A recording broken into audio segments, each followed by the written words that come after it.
else happened between 20 and 22. We legalized marijuana without any effective enforcement mechanism for drunken driving, impaired driving. There is no test in the field to show your level of THC intoxicant. It's absolutely outrageous. Not only is there no effective test to see if somebody's impaired with THC, you can't pull somebody over if there's smoke billowing out of their car. It is the most outrageous thing I've ever heard. You want to know why fatalities are up and accidents are up? They're up because we have no idea what people are consuming before they get behind the wheel. And we made this bill and we made these regulations legal without an effective way to test for it. We have spent decades informing the public about drunken driving. We've done a decent job over the years. People are more conscious of it now than they've ever been. And then what did we do? We threw out everything we've learned over the past 30 years and legalized marijuana with no effective testing or enforcement mechanism. And 90% of the people who get behind the wheel who smoke marijuana think they're safe to drive. The minimum period you should wait is 4 hours. Even Mothers Against Drunk Driving, when they surveyed teenagers, are you safe to drive behind the wheel when you're smoking dope or with someone? And the vast majority of them say yes.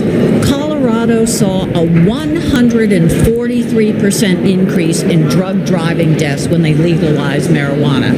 We don't have to look for what's happening in Connecticut. Look what's happened in other states. And to Rep. Retigliano's point, I believe one of the states has passed a bill for implied consent. If you're stopped and a police officer thinks you've been smoking, implied consent for a blood test, because that's the only sure way. What's the level of THC in your blood? Does it make sense when a police officer sees someone drinking and driving, they can pull them over, probable cause. But if they see, as Rep. Retigliano said, marijuana smoke billowing out the window, you and your listeners and your people who are watching can smell it on the road.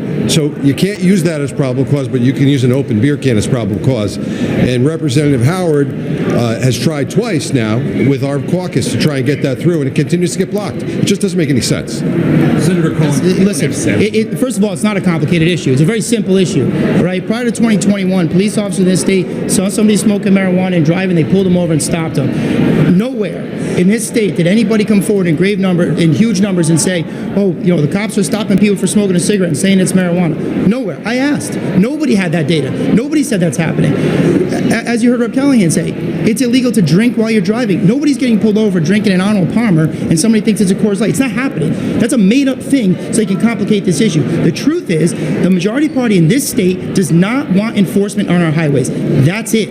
Okay, you heard today the heroes behind us that are here today that are bringing attention to this. Want to know who the heroes are? The guys standing on the side of the road with cars whizzing by them at 80 miles an hour, trying to get drunk drivers off off of our state highways, in spite of the fact that their profession has been disparaged in this building for 4 straight years. Those are the heroes.